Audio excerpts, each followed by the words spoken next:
supposed to feel regret for? The people you've hurt.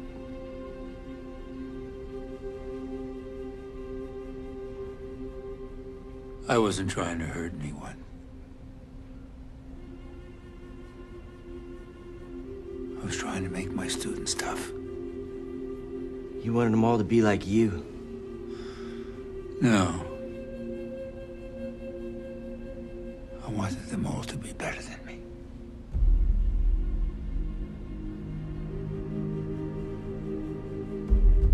Hi, I'm Logan Coffey, and you're listening to Monday Morning Critic. Perfect. So, man, I got to say, looking at your life, I see just a very positive person that has the best attitude you can have to be an actor. Well, thank you. It doesn't feel like that sometimes, but at least it feels good to hear that, you know? You know, in South Carolina, how long were you there? Was it through high school? Yeah, so I grew up in South Carolina and North Carolina and moved to California, to LA right after college, which was about, I guess in 2016 now, 2017. Yeah, that's a big leap of faith. That's tough to do. Yeah. You know, I mean, did you but like I said it earlier, I think your attitude though is a big help for you. I think you have a person, like I'm a very much glass half empty type of person. Like, Sure. I would be a terrible actor. I'd be like, I'm not going to be able to find tomorrow's paycheck. I blew that role. My audition was terrible. Like, I would be the worst person to be an actor. Well, I appreciate you saying that, because sometimes it does feel like you just have to stay positive or you got to get out. You know what I mean? I mean, if you can't find some positivity in it, it kind of makes you go a little crazy. So it's good to at least see some light at the end of the tunnel, you know? Yeah. Logan, explain to me what speech debate is. Is it just a debate club? Is that correct? I love that you're asking that from the start. That is some research. Speech and debate, for the forensics out there, forensics, which is not other forensics, but it's speech and debate, was something I did in high school. And basically we went to different high schools and competed. And I did the speech side, which is basically like monologues. Like there's humorous interpretation and dramatic interpretation and duo. And basically you're doing scripts or plays or books and just kind of putting your performance with it. The Gotcha. Debate side is very different, and I was not a part of that. But I mean, most of my first monologues for auditions for work and for college were all from speech and debate. So you chose something really easy like The Lion King. Oh my God, that's so tough. That's like got to be a very difficult choice, right? Yes, I did The Lion King, and honestly, it was because like I did like the Golden Book version of The Lion King, because the speech has to be like a script. Yeah. But what was so fun is I think I did well with it. I did all the characters and so all the voices and everything. So it was, I would say, a chaotic version of Lion King, to say the least. Well, it's a brave choice. You know, I always ask actors this, and it's one of my favorite questions because I love talking movies and shows. Who are your inspirations, Logan, when it comes to an actor or a movie? I'm sure there's more than one. I mean, I know I'm sure. Yeah, I'm not that naive, but like, what is or who is somebody that you love in a movie or a show that you just adore? Yeah, I mean, I don't know if it's cliche, but always the first that comes to mind. I mean, my first favorite movie was always Titanic, so it's always going straight to like Leo, you know? Yeah. I think that's always the easy route. But I mean, newly, I love Timothy Chalamet. I think he's just killing it and doing great roles. So I'm always looking at like the new kind of young guy that's kind of up and coming and choosing those roles that are really diverse and kind of courageous, you know? He was fantastic in Dune. He was so good. Yeah, so good. I mean, a great actor. Awesome. Did you go to college for acting? Or that's the one part I could not find, Logan. I there was a mention of college, but then I couldn't find any follow up to that. Anything you wanted to say about that? Yeah, so I went to SCAD, which is the Savannah College of Art and Design, and that's in Savannah, Georgia. And Gotcha. I went for performing arts, and I think it's changed since then. But basically, I did a lot of stage over there, but we did film, stage, basically all sorts of different kind of diverse training. And the program kind of has taken over to direct it more towards film and TV, which I think is great for students. But definitely did a lot of stage and improv work over in school before kind of getting over on the West Coast. And you definitely did have a lot. I mean, outside of this as well, you had a lot of training, I feel like, that involved the stage and theater. And that's important for an actor. To me, and I've said this before, I would be so frightened to be on a stage. I could never do it. Like, I don't know how actors, they're on an island out there, and if you mess up, good luck. Whereas if you're on a set and you mess up, it's like, all right, let's do that again. Like, there's no retakes on a stage. I mean, I know it's like but that's a heavy thing to be, and I couldn't do it. I don't know how you do it. I love the fearlessness that it takes to be on stage, because like you said, you really it's not another take. You just kind of got to own it, and whatever happens happens. And I love the thrill of that. So I think starting doing more of that before kind of venturing into film and TV and getting those first few jobs allowed me to be more confident, you know? Yeah, for sure. For sure. And how hard has the journey been for you? Like I said, your attitude's big, but how hard has the journey been for you since South Carolina? It's definitely been tough, especially because I graduated and came straight to LA right before the pandemic. Right. So then I was getting my kind of trying to get representation. So it felt like I finally got an agent and manager, and it was like bam, bam, bam. And then the pandemic hit. So that obviously changed everything for me personally. But it's still been good through the pandemic and since. I mean, this opportunity that we're talking about even today is during the pandemic. So it's just a pivot that I've had to kind of go through. So it's definitely been a challenge and a battle, and still go under it every week, with the auditions that are coming through. So just trying to stay, as you said, stay positive. Yeah, and I gotta say, Cobra Kai brought me to you, but I feel like that's a good thing because I get to look at your great life and things you've accomplished and all these wonderful things you're doing. Just putting a pause on acting, talk to me about some of the jobs you've working, and talk to me about SoulCycle, because I believe you have a class coming up tonight, right? I do. So 9:30 my time, 6:30 your time. I do my homework, Logan. You do. We I think that's why we met a little bit earlier. I do teach SoulCycle, which, if no one knows what that is, it's basically a boutique cycling fitness class that's kind of all over the US and really kind of was strong in LA. It's kind of changed over the years, but when I first moved to LA, I started working there at the front desk and was with all these celebrities and stuff, and soon became an instructor. And it's been a great job to have steady in LA as I audition and do jobs, and as well as keeping me fit. So it's been a really kind of yin and yang to the acting career as well. Is that similar to like a Peloton, Logan? Is that? But it's Definitely. in person. It's in person, right? Or is it online too? We have some online presence as well, but basically it was kind of the first idea of just the best cycling class indoors with people. So again, it's another thing that kind of pivoted after the pandemic, but it's basically a 45-minute workout in a dark room. There's candle lights, there's crazy lights, disco balls, high energy. So just a fun workout and a positive community for a lot of people too. Yeah, and it combines a couple of your passions, right? Because you love DJ music. That's kind of up your alley as well, along with bikes. So it's like you got the best of both worlds in that regard. Yeah, and it keeps me motivated and like you said, forces me a little bit to have to stay positive for them. So then I'm like, only can look up. Yeah. So do they recognize you? And I have a few more questions before we get to Cobra Kai. But do they recognize you from any of the work you've done? Because you've done some really nice things. Do the people cycling recognize you, or have they known you for a while, Logan? Yeah, but a little bit of both. I think I met some people when I first kind of came out to LA, and it was like they met me as a boy, a kind of aspiring actor, and then they're always following me on like social media and seeing the positive kind of jobs that I've gotten the ball rolling with. So I think they're in my corner a little bit on the LA side, but just nice to feel like I have a family and people rooting for me kind of on both coasts in a bit. Yeah, and I have a feeling you're a big guy when it comes to health and wellness. Like that's very important to you. Like a lot of people say it, but don't really mean it. I feel like you practice what you preach, Logan.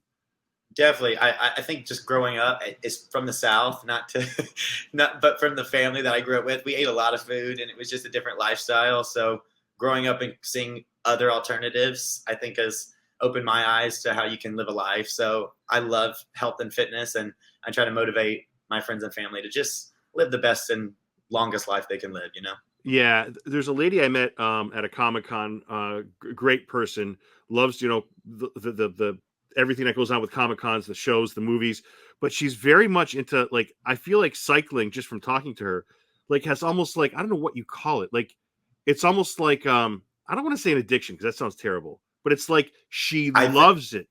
I think the word addicted is somewhere at SoulCycle on the walls. So I think it is a thing. And I'll be honest, I'm not from that world. Like, cycling has not ever been a part of me or something I've gravitated towards. It just somehow clicked when I first got here. And I do enjoy it a lot with the music and the mentality of it. But it is like a sport and a hobby that people thrive on and have done for years and have it really becomes their lifestyle a little bit. So it's been cool to see that in a whole different, like a little bubble in itself. Yeah, it's transformed her, like, I want to say physically and definitely emotionally. Like, I feel like it's definitely taken For over her sure. life. Yeah, it's definitely been a way of life. So do you give yourself? Go ahead. I'm sorry, Logan. I was just saying therapeutic for sure. Oh, therapeutic is a good word. Yeah. Do you give yourself a date where, you know what? Because you're still very young. Like the fact that you're like 20 years younger than me, like I feel so old every time I do these interviews. Do you give yourself a date where you say, you know what? I want at age 38, this is where I want to be. Do you give yourself like bookends like that? Or is it like, you know what? Let me just roll with the way things unfold in life?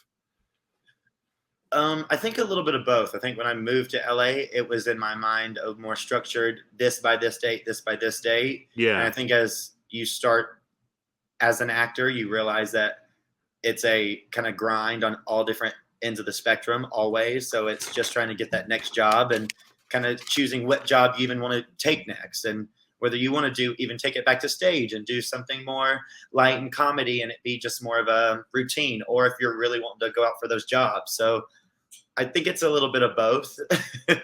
Yeah, and you're this is acting is for you for the rest of your life. You'll not, because I have people that step away and they're like, you know what, no, but you are Sure. just, And I think that's why I say both, because I'm still in it and I still am excited about it. It hasn't taken the joy out of it for me, you know? So I feel like it's still, and for me, my only plan and my only expectation for my life, because what I enjoy and what I feel like has been the easiest fit for me, like puzzle piece wise. and you were meant to do it, man. You're awesome. You know, I've looked at some of your work, and it's like I'm just so happy. Like the fact that you love it so much, you have this passion. And I've talked to guests who are out of acting, have done amazing things that are just on the opposite end of that spectrum. They're like, you know what, it was good for a while, but I'm glad. I like hearing your perspective better, because I mean, I love movies and TV. So when you're passionate about it, I could feed off of that.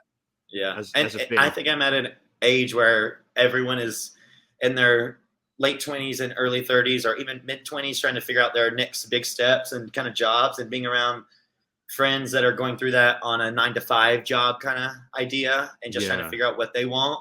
Yeah. I never doubt that, like, my passion for film and TV is at the forefront of everything for me, you know? So I think that's what just pulls me forward always, regardless of the success or the failure. Yeah. So we've been talking for about 16 minutes. I cannot get over how much you look like William Zabka. It's frightening. Like, good.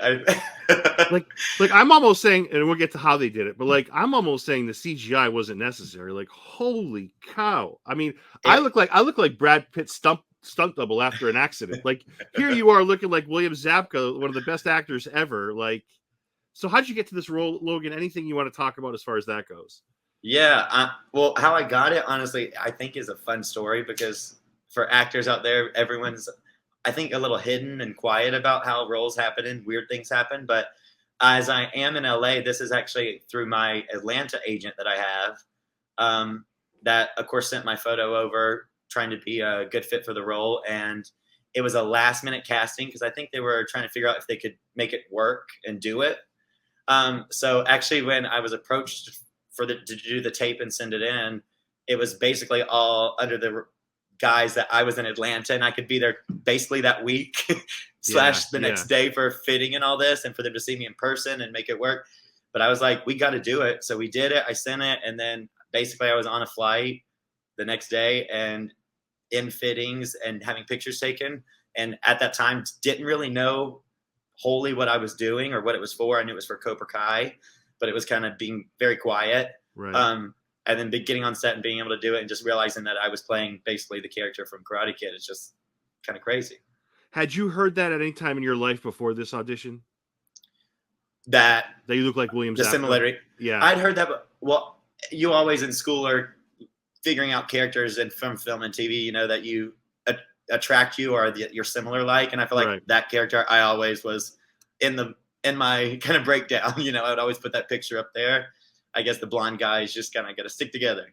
And it's amazing, like, because it's such a unique role, right? I mean, I love the way, you know, this all unfolds. So tell me about how many days on set and what exactly they actually do with you.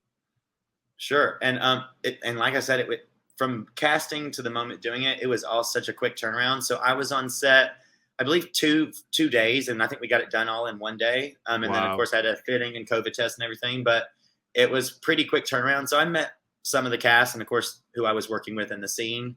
But I didn't even get to be around it a lot because it was so quick, but it was nice to kind of soak it up and see that family on set and how they work. But basically I showed up and we did a lot with the fitting and a lot of photos just to make originally from the start. I think they were just to make sure that it could work. Right. And basically it was shot similarly just to any other scene was.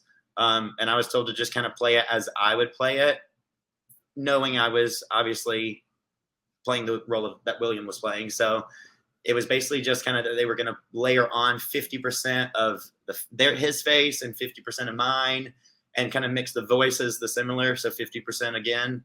And we went with it. And then after we had to do all these crazy photos where I basically turned every centimeter up and down and that was it. Wow. And I stole this from your Twitter. I want to put it up on the screen. Great pic of you and Martin Cove. Did you have any discussions with Martin Cove? And I'm glad. Yeah, I mean, obviously that was probably as an actor just the most exciting thing because you're working with him face to face and lines back and forth and doing the scene. So just being able to talk to him about we talked, but it was just being able to watch him in his element and just how he controlled the set and the vibe and how he just owns that character. So just to be around someone that's so seasoned and professional was for me just such a learning experience as well. You know, it's just those are moments that you soak up that you get better from. So it was awesome just to work with him. Had you been a fan of the Karate Kid and Cobra Kai coming up to that? Yeah, I mean, I definitely seen some Cobra Kai, but of course Karate Kid. Yeah. So I mean, since I was so young, so I mean, when I first got it, I remember because we filmed in Atlanta, and I'm actually from South Carolina, so I was able to see my family, and we watched Karate Kid together. So to watch it with my dad and be like, I'm going to play him, that it was just kind of a cool experience. That's an awesome moment with your dad. That's great. You know, what did they say? Go ahead.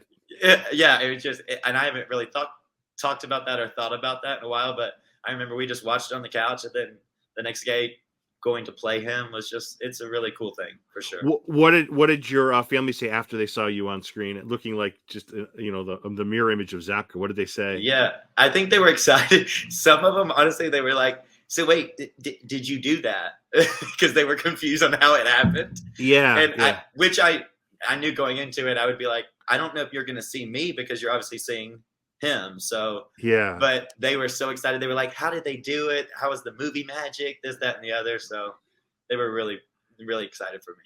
And it's a really pivotal moment. It's a really, because it's Absolutely. it's because I put up a picture of you and Martin Cove, but like Zapka, Johnny Lawerence is the son that he really always wanted, but they can never click, right? So it's just it's a really important scene in that episode and season 5, Logan.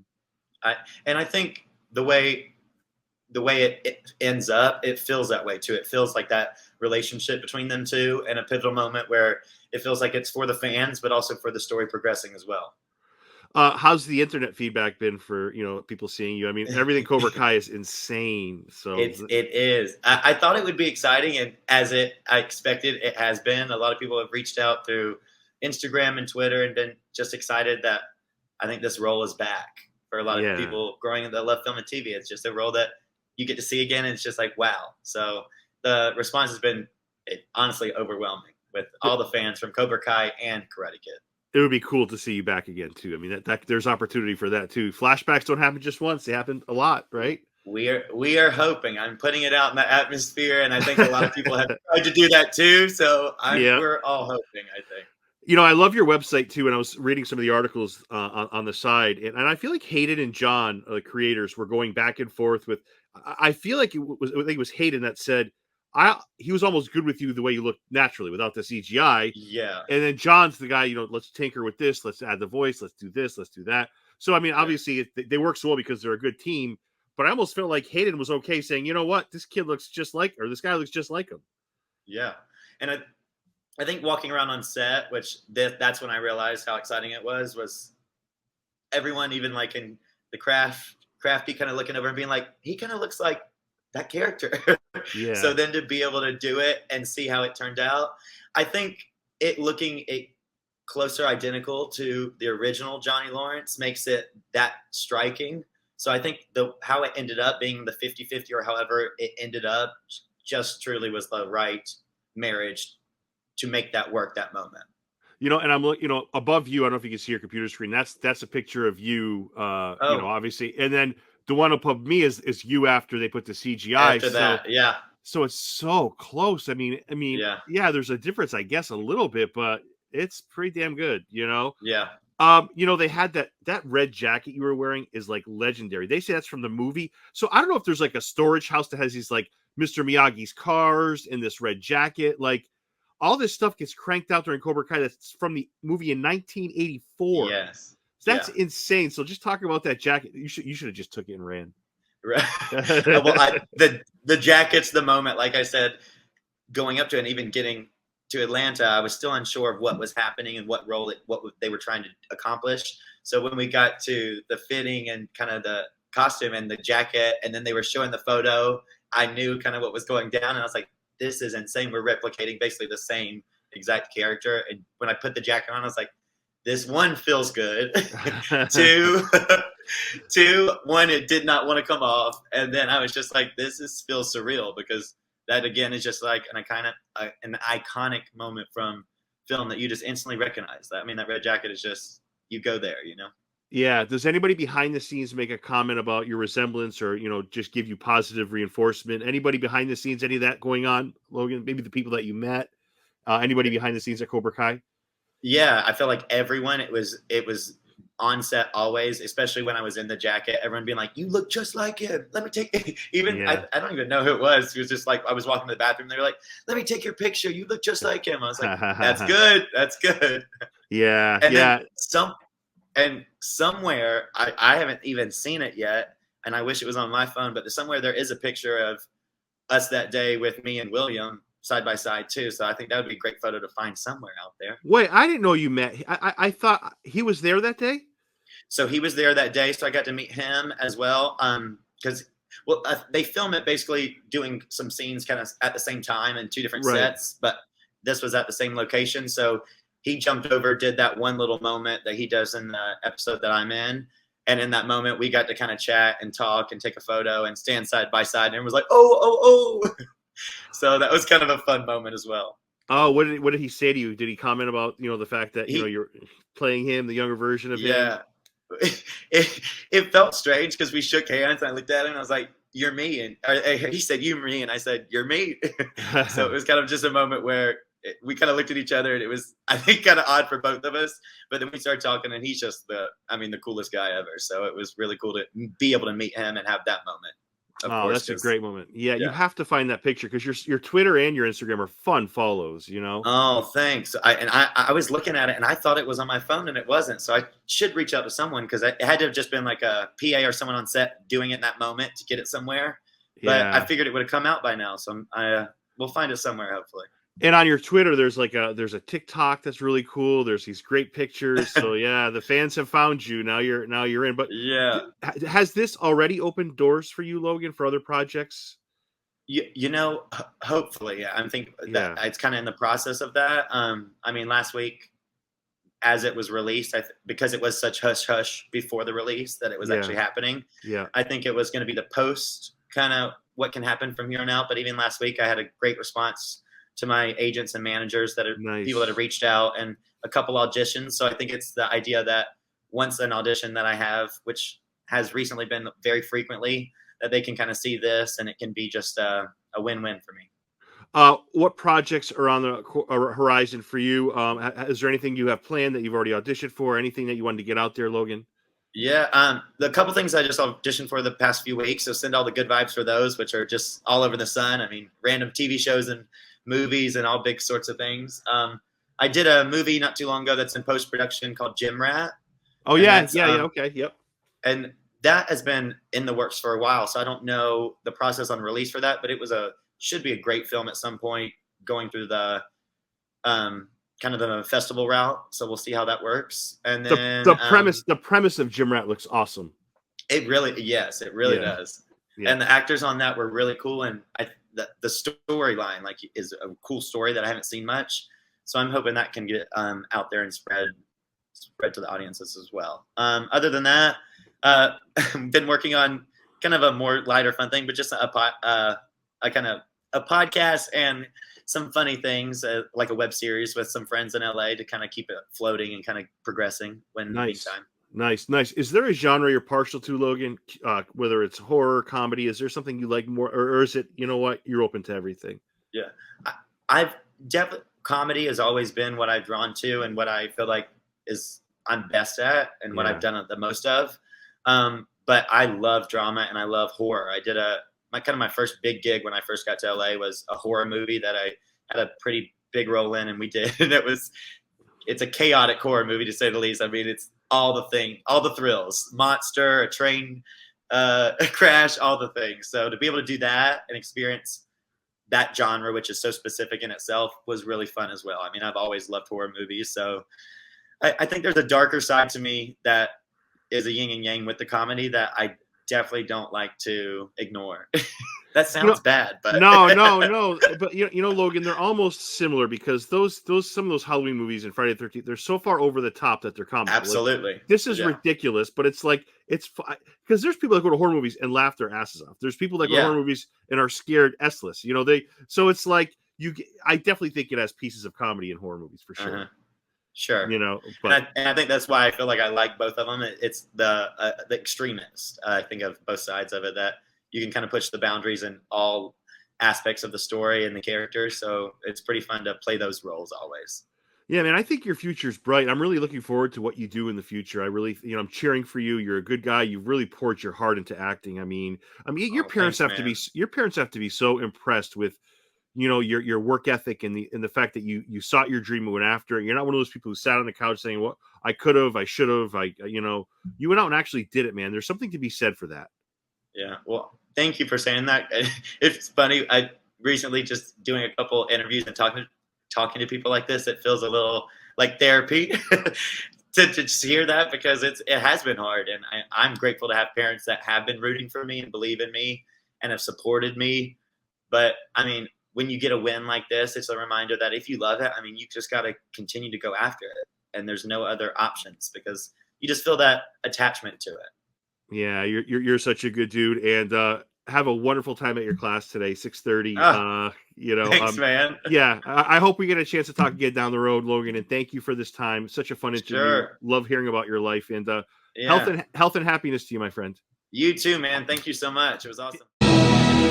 Thank you for listening to Derek Thomas and Monday Morning Critic Podcast.